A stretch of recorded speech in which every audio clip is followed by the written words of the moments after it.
students.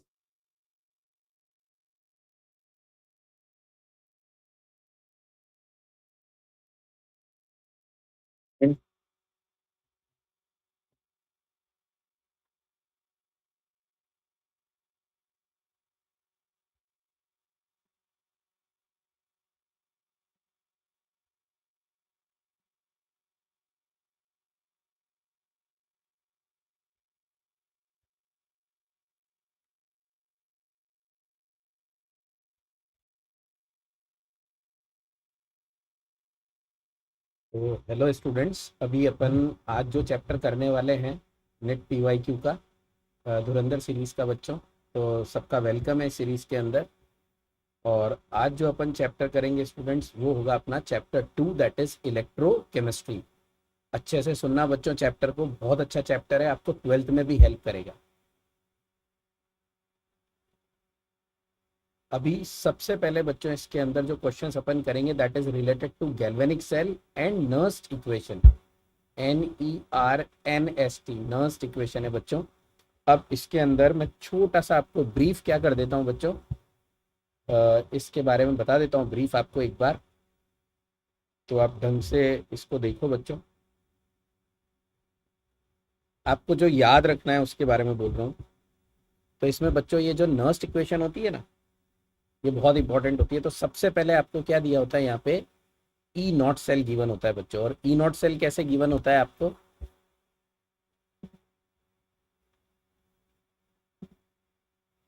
तो आपको जो ई नॉट सेल गिवन होता है ना बच्चों, वो इस फॉर्मेट में गिवन होता है, Cu2+ is converted into Cu। मतलब कॉपर+2 आयन क्या बना रहा है बच्चों यहाँ पे, कॉपर। तो जब ये कॉपर+2 आयन कॉपर बनाता है ना, तो इसको बोलते हैं बच्चों, इस तरीके से अगर रिप्रेजेंट कर रहे तो उसे बोलते हैं अपन रिडक्शन पोटेंशियल। कौन सा पोटेंशियल है बच्चों, रिडक्शन पोटेंशियल। ये मैं एक शॉर्ट में रिवीजन करवा रहा हूँ बच्चों। और इसी की जगह पे अगर कैसा आता, E0 Zn is converted into Zn2+। मान लो कैसे दिया होता,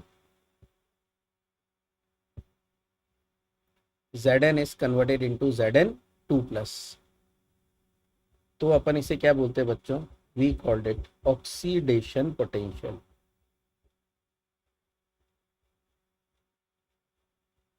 देने में बच्चों कुछ भी दिया जा सकता है, बट आपको या तो रिडक्शन पोटेंशियल या ऑक्सीडेशन पोटेंशियल में से कुछ गिवन होगा।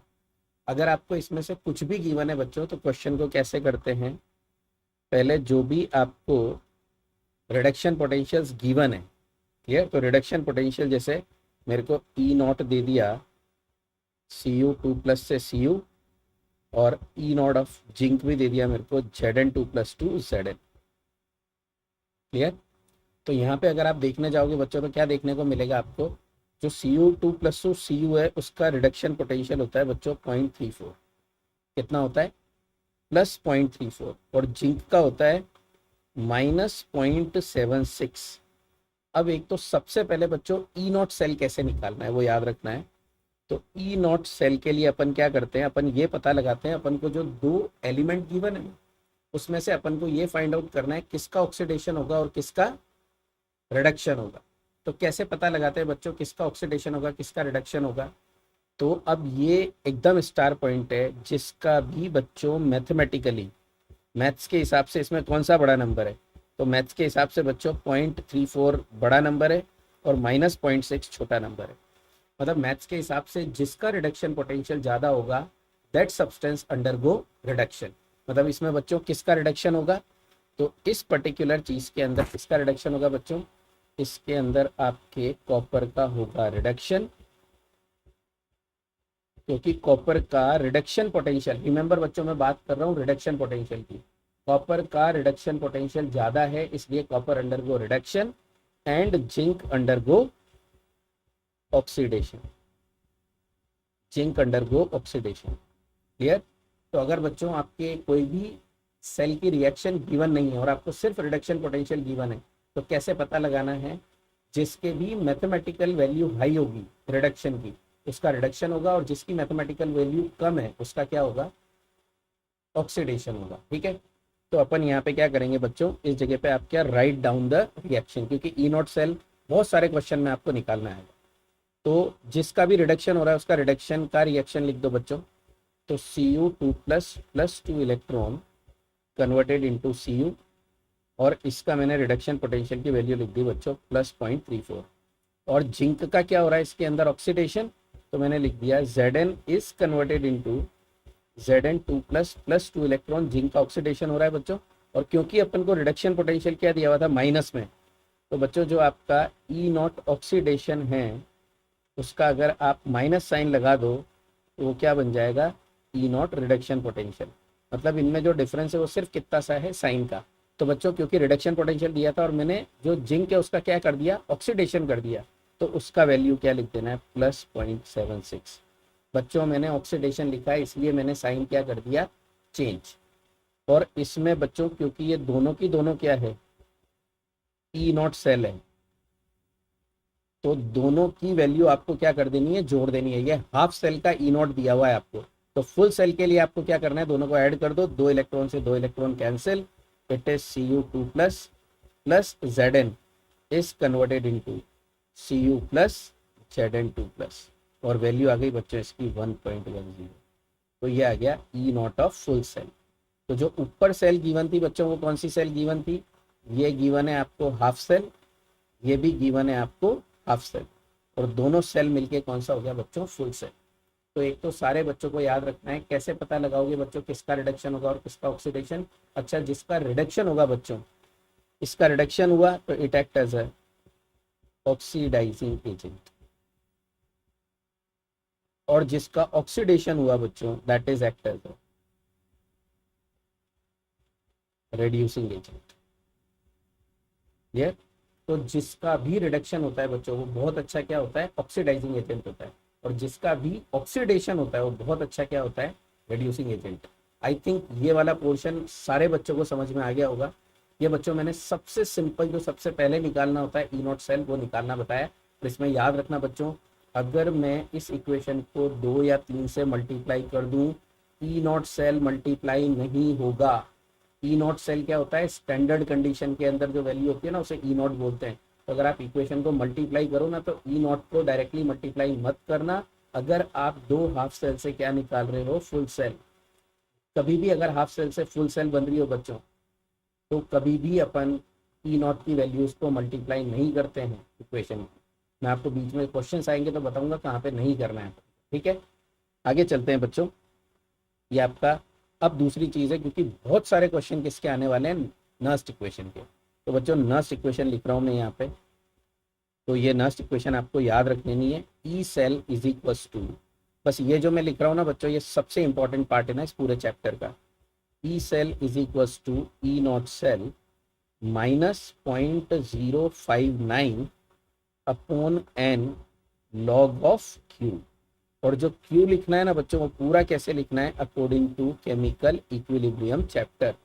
मतलब सॉलिड को कंसीडर नहीं करते, जो आपके स्टोइकोमेट्रिक कोएफिशिएंट है उसको पावर बनाते हैं, अगर प्रेशर गिवन है तो उसको पार्शियल प्रेशर की टर्म्स में लेते हैं। क्लियर, ये सारी चीज़ें आपको याद होनी चाहिए। अब ये जो इक्वेशन है ना बच्चों, इसी इक्वेशन को मैं करने जा रहा हूँ सबसे इंपॉर्टेंट। देखो क्या क्या वर्जन आते हैं बच्चों इसके। अब याद रखना, ये वाला जो E0 सेल है, ये बच्चों कब जीरो होगा, हमेशा ये E0 सेल जीरो होगा अगर आपको सेल कैसी दी हुई है, कॉन्सेंट्रेशन सेल। क्लियर, सारे स्टार पॉइंट है बच्चों। E0 सेल कब जीरो होगा, this is equal to zero when the given cell is concentration cell. Given cell कैसी है बच्चों, अगर कॉन्सेंट्रेशन सेल है तो आपका E0 सेल जीरो होगा। अब बच्चों के दिमाग में क्वेश्चन आता है, सर कॉन्सेंट्रेशन सेल किसको बोलते हैं। तो बच्चों याद रखना, जैसे जिंक है उसी का मैंने क्या कर दिया, ऑक्सीडेशन, ये मैं एक सेल लिख रहा हूँ, और उसी जिंक का मैंने क्या कर दिया, रिडक्शन। तो ये सॉलिड, ये सॉलिड, ये कॉन्सेंट्रेशन सेल है बच्चों। जो जिंक का है उसी का ऑक्सीडेशन हो रहा है और जिंक का ही रिडक्शन हो रहा है। कॉपर का ऑक्सीडेशन, कॉपर का रिडक्शन, हाइड्रोजन का ऑक्सीडेशन, हाइड्रोजन का रिडक्शन। अगर सेम ही एलिमेंट का ऑक्सीडेशन और रिडक्शन हो रहा हो दोनों हाफ सेल में, तो उस सेल को क्या बोलते हैं बच्चों, अपन कॉन्सेंट्रेशन सेल। और कॉन्सेंट्रेशन सेल में E0 सेल की वैल्यू क्या होती है, जीरो। दूसरा, ये E सेल कब जीरो होगा बच्चों, तो कभी भी अगर आपको ऐसा दिया हुआ है इक्विलिब्रियम इज गिवन, क्या दिया हुआ है बच्चों, इक्विलिब्रियम। इक्विलिब्रियम अगर जीरो, इक्विलिब्रियम गिवन है, मतलब आपका ई सेल कितना हो जाएगा बच्चों, जीरो। मतलब डेल्टा जी जीरो होगा बच्चों, और डेल्टा जी किसके बराबर होता है, minus n F E cell के बराबर। क्योंकि डेल्टा जी जीरो है तो ई सेल भी क्या हो जाएगा, जीरो। ऐसे ही डेल्टा जी नॉट कैसे रिलेट होता है बच्चों, delta G naught is equal to minus n F E naught cell. तो ई सेल कब जीरो होगा बच्चों, अगर आपको इक्विलिब्रियम कांस्टेंट निकालना है, ये निकालना है, तो अपन ई सेल को जीरो करते हैं। जब कॉन्सेंट्रेशन सेल होती है तो अपन किसको करते हैं बच्चों, ई नॉट सेल को जीरो करते हैं। ये जो एन है ये है नंबर ऑफ इलेक्ट्रॉन एक्सचेंज। ये क्या है बच्चों, नंबर ऑफ इलेक्ट्रॉन एक्सचेंज है। क्लियर। क्यू क्या है बच्चों, इसे बोलते हैं अपन रिएक्शन क्वोशेंट। केमिकल इक्विलिब्रियम में क्या होता है, ये प्रोडक्ट डिवाइडेड बाय रिएक्टेंट और उसकी पावर स्टोइकियोमेट्रिक कोएफिशिएंट। सपोज जो प्रोडक्ट है उसका स्टोइकियोमेट्रिक कोएफिशिएंट है तो ए, और रिएक्टेंट का अगर बी है तो बी। क्लियर। तो ये जो इक्वेशन मैंने लिखी है ना बच्चों, इसी इक्वेशन को आपको मल्टीपल टाइम्स यूज करना है। इस इक्वेशन को आप याद कर लेना। अब जैसे अगर ये इक्विलिब्रियम की रिएक्शन होती तो मैंने क्या बोला बच्चों आपको, ई सेल जीरो हो जाता।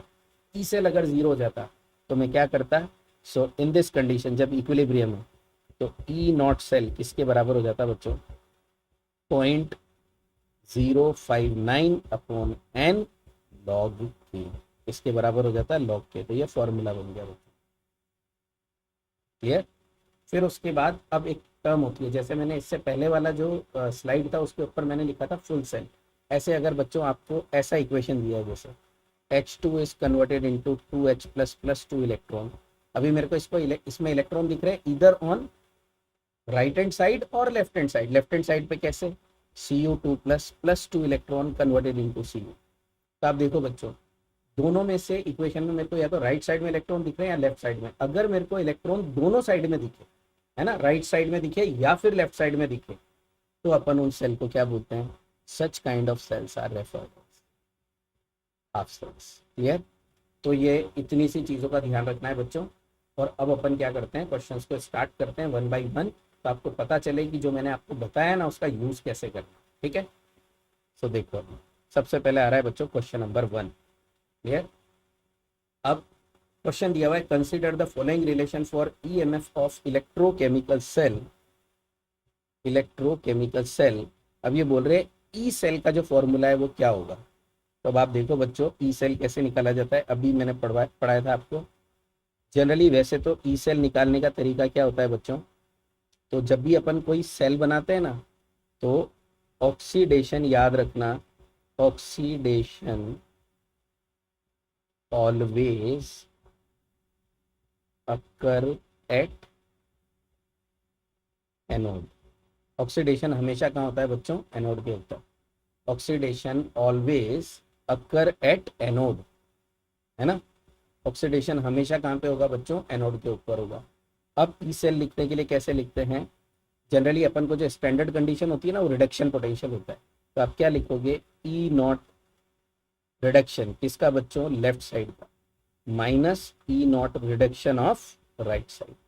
तो लिखने का जो तरीका होता है वो क्या होता है बच्चों, जो रिडक्शन पोटेंशियल है लेफ्ट साइड का और जो राइट साइड का है तो लेफ्ट माइनस राइट लिखते हैं। और याद रखना बच्चों, ये जो दोनों गिवन है ना, दोनों ये क्या गिवन है आपको, रिडक्शन पोटेंशियल गिवन है।